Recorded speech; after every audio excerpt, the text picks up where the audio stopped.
요즘 고광택 랩핑이 그렇게들 흥행하고 있다고 알아요. 저 일반 랩핑 시장은 거의 죽었다고 보시면 되고, 고광택 필름을 이제 많이들 사용하시고, 그리고 칼라 PPF도 요즘 많이 찾으시는데, 지금 고광택 필름도 사실 말이 많은 게, 해도 되나? 다 중국에서 거의 비슷한 공장에서 다 만들어요, 같이. 근데 경제 규모에서 누가 초도 물량을 많이 매입하고 걔네들이랑 계약을 잘 해서 얼마만큼 국내에 저렴하게 제공을 하느냐의 싸움인데, 사실 필요 이상의 과대 광고를 하면서 우리 건 다르다라는 형태로 이제 광고하시는 분들이 계시거든요. 사실 다 똑같은 필름이고 제조 공법도 다 똑같고 BJ 느낌으로 하는 데 많은 것 같더라고요. 그쵸. 그래서 큰일 나는 거 아니야? 자, 지금까지 썬팅 그리고 PPF처럼 차량을 이용하는 데 있어서 기능적으로 필요한 요인들만 소개해 왔었는데, 저희 맨즈380에서 랩핑 브랜드도 따로 운영을 하잖아요. 그래서 이번에는 순전히 드레스업을 위한 랩핑에 관련된 컨텐츠를 준비해 봤습니다. 대표님은 랩핑 해보셨나요? 네, 해왔죠. 혹시 어떤 거 해보셨는지? 차종 아니면 랩핑 치고. 색깔이요. 질문 좀 똑바로 해주시면 안 돼요? 색깔 좀 알려주세요. 흰색도 해봤고, 흰색, 블랙, 뭐 카키, 그리고 지금은 GT 실버. 경험이 많으시겠네요. 그러면 유광이랑 돈 내고 해본 적은 없어요. 네. 돈을 낼 일이 없지. 계열별로 특징 좀 말씀해 주세요. 계열별 유광인지 뭐 사틴이라든지 무광인지. 차량별로 어울리는 색을 이제 좀 설명해 드리자고 하면, 약간 각진 차들 있죠. 각이 많은 차. G바겐 아니면 BMW 라인들, 이런 차들은 무광이나 이제 사틴 계열을 하면 각진 차이에 있어서 좀 뭐라 해야 되지? 캐릭터 라인이나 고유의 디자인이 좀 잘 도드라진다는 말씀이시죠? 그거죠. 네. 맞히면 됩니다. 그런 부분이 있고, 약간 이제 둥글둥글하게 생긴 곡선이 많은 차들 있잖아요. 포르쉐나 이런 차들. 그런 차들은 사실 무광이나 사틴 계열을 하면 되게 볼품없어지거든요. 제 개인적인 생각. 랩핑 색상이 400가지가 넘어요. 400가지가 넘기 때문에 귀찮으시더라도 가까운 샵을 방문해서 직접 샘플칩을 보고 원하시는 색상을 고르는 게 좋고, 이게 손바닥만 크기의 샘플칩을 보는 거는 사실 자기가 정말 원하는 색이 안 나올 수가 있어요. 차량에 실제로 시공을 했을 때. 왜냐면 랩핑지를 제가 늘리잖아요. 그래서 약간 색도도 약간 달라질 거고, 조그맣게 이제 바라보는 시야가 전체적인 느낌은 완전 다르거든요. 그래서 저는 추천하는 거는 비용을 조금 더 들이더라도 사장님께 양해를 구하고 문 하나나 아니면 펜다 정도를 먼저 원하는 색상으로 시공해보고, 그 색상이 정말 자기가 원했던 색상이면 그 색상으로 랩핑을 진행하시고, 그게 아니면 또 다른 색상을 찾아서 하시는 게 맞다고 생각하거든요. 그렇다고 또 이거 보고 막 사장님들한테 찾아가지고 그냥 좀 해주시면 안 돼요? 이런 거 하지 마시고, 네, 대리점 사장님들도 괜히 또 이런 서비스 해준다고 또 홍보하지 마시고, 네, 그랬으면 좋겠어요. 말을 아낄게요. 네. 색깔이 진짜 다양하면은 우리 그런 거 있잖아요. 브랜드 제조사마다 막 한정 색상? 뭐 BMW 같은 데에서도 그렇고, 아까 대표님 말씀하신 대로 포르쉐 GT 실버 같은 것도 그렇고, 랩핑에서도 그런 순정에서 나오는 색상을 그대로 구현할 수 있을 정도로 있나요? 있죠.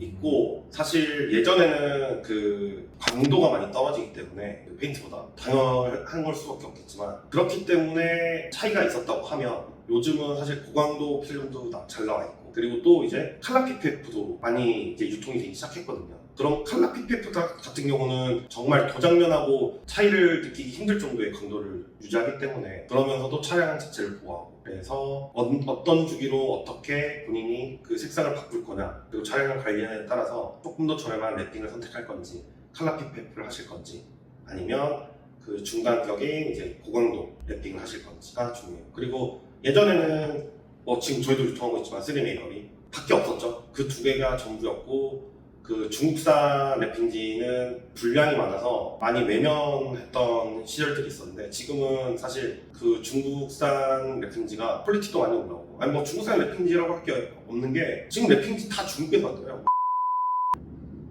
그러니까 이거 쓰면 안 되겠다. 삐해도. 그럼 어차피 칼라 필름들은 지금 거의 대부분 중국에서 생산이 되고 있으니까 필드 테스트는 다 끝났다고 보시면 될 것 같고. 과거에는 그 3M이랑 에이버리 필름이 아까 말씀하신 대로 중점 이뤘었던 것 같은데, 요즘엔 그래도 따로 유행하는 게 있다고 들었어요. 이게 조금 민감한 문제일 수는 있는데, 그러니까 3M 에이버리가 밖에 못했죠. 그 정도 자금력이 있는 회사들만 이제 유통을 할 수 있는 구조의 사업이었고, 그렇기 때문에 3M 에이버리밖에 없었기 때문에 그 두 회사가 이제 랩핑 시장을 다 장악을 했었던 거고, 지금은 중국산 필름이 유통이 잘 되면서 원활하게 고광택 필름들이, 그러면서 이제 점유율이 바뀌었죠. 완전 더 저렴하고. 요즘 고광택 래핑이 그렇게들 흥행하고 있다고 알아요. 저 일반 랩핑 시장은 거의 죽었다고 보시면 되고, 고광택 필름을 이제 많이들 사용하시고, 그리고 칼라 PPF도 요즘 많이 찾으시는데, 지금 고광택 필름도 사실 말이 많은 게, 해도 되나? 다 그 중국에서 거의 비슷한 공장에서 다 만들어요, 같이. 근데 경제 규모에서 누가 초도 물량을 많이 매입을 하고 걔네들이랑 계약을 잘 해서 얼마만큼 국내에 저렴하게 제공을 하느냐의 싸움인 건데, 사실 필요 이상의 그 과대 광고를 하면서 우리 건 다르다라는 형태로 이제 광고하시는 분들이 계시거든요. 사실 다 똑같은 필름이고 제조 공법도 다 똑같고 미제 느낌으로 하는 데 많은 것 같더라고요. 그쵸. 그래서 큰일 난 거 아니야? 그래요. 그래서 이제 랩핑은 또 추후에 이제 AS 발생권이 생각보다 좀 많거든요. 이제 그랬을 때 이제 AS를 처리해줄 수 있는 회사에서 유통을 하는 필름인지 아닌지 또 체크를 해보셔야 될 것 같고, 예를 들면 뭐 우리 맨즈 380, 네, 오토벨벳? 네, 오토벨벳, 우리 맨즈 380 오토벨벳. 근데 이제 PPF는 이제 보통 생각하면은 투명한 걸 생각을 하실 것 같은데, 컬러 PPF에 대해서는 아직은 좀 많이들 생소해 하실 것 같아요. 맞아요. 이게 사실 컬러 PPF가 출시된 지도 꽤 오래됐어요. 꽤 오래됐는데 칼라가 이제 한정적이었고 그 생산 물량이 이제 좀 있다 보니까 초기 투자하신 분들이 많이 좀 피해를 봤어요. 근데 지금은 완성도도 많이 올라가고 색상도 많아지면서 지금 칼라 PPF는 그 이제 랩핑을 자주 하시던 분들 있잖아요, 예전부터. 그분들은 이제 칼라 PPF만 고집하시죠. 왜냐면 강도가 그 도장면이랑 비교했을 때도 거의 차이가 없다고 보시면 되고, 그리고 거기에 도장까지 보호해줄 수도 있고 많이들 찾으시죠. 요즘.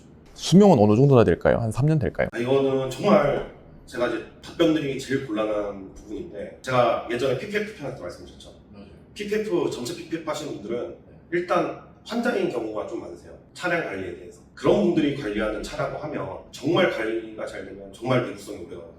뭐 5년? 그 이상도 간다고 저는 충분히 생각하는데, 이거를 나는 칼라 PPF를 했으니까, 랩핑을 했으니까 차량을 저처럼 전 반차는 스타일이거든요. 그렇게 한다고 하면 내구성이 천저하게 줄어들 수밖에 없어요. 오염이 계속 쌓이면서 침투도 할 거고, 자외선이 계속 노출되다 보면 변색도 될 거고, 그리고 본드층도 일어날 수도 있고. 그래서 이거는 개개인마다 다르지만 최소 2, 3년 유지가 되지 않을까? 평균 정도로만 유지를 해줘도.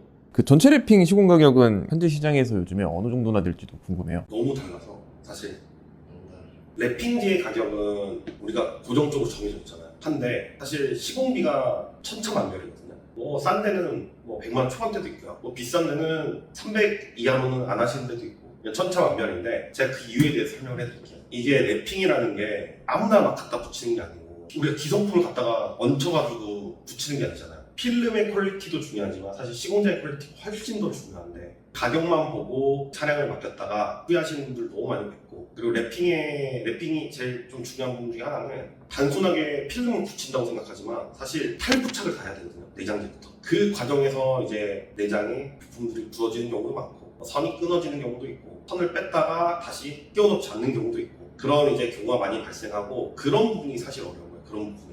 그 필름을 붙이고 하는 것도 물론 어렵지만, 그러니까 예를 들면 신형 람보를 출시하자마자 가지고 왔는데 그 모델을 이제 해체해보지 않은, 탈거를 해보지 않은 사람들이 대다수일 거고, 그리고 탈거하는 방법도 공개가 안 돼 있을 때 있는데, 그럴 때 누구한테 맡길 수 있냐 이거죠. 시공 품질에서 끝날 문제가 아니네요. 차가 그럼요. 문제가 생길 수도 있겠는데요. 그럼요. 이게 그래서 많은 분들이 랩핑을 하고 나면 차를 출고하시고 나서 운행을 하는데 발그락 소리를 듣는 분들이 꽤 많거든요. 그런 건 보통 내장재, 핀이 부서졌거나 고정이 잘못됐거나 그런 경우가 많죠. 근데 또 이렇다고 아닌데도 계속 소리가 난다고 하시는 분도 있어요. 그러지도 또 마시고.